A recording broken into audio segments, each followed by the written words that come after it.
Pandemi COVID-19 kembali memakan korban tenaga medis Indonesia. Dr. Budi Harsono, dokter yang bertugas di Surabaya, dikabarkan gugur karena terpapar virus yang menyerang paru-parunya.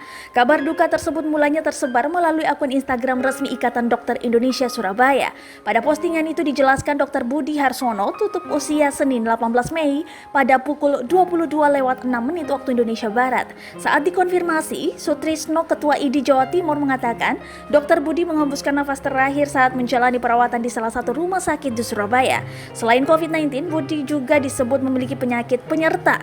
Infonya meninggal karena memang positif COVID-19, namun beliau juga ada penyakit lain. Selain itu umurnya sudah lebih dari 60 tahun, kata Sutrisno saat dikonfirmasi Rabu 20 Mei 2020 pagi.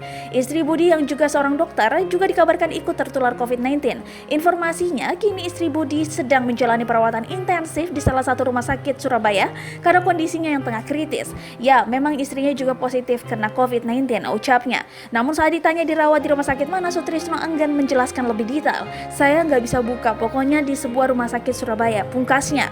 Perlu diketahui, Dr. Budi sudah tak aktif lagi melakukan praktek setelah sadar menderita sakit.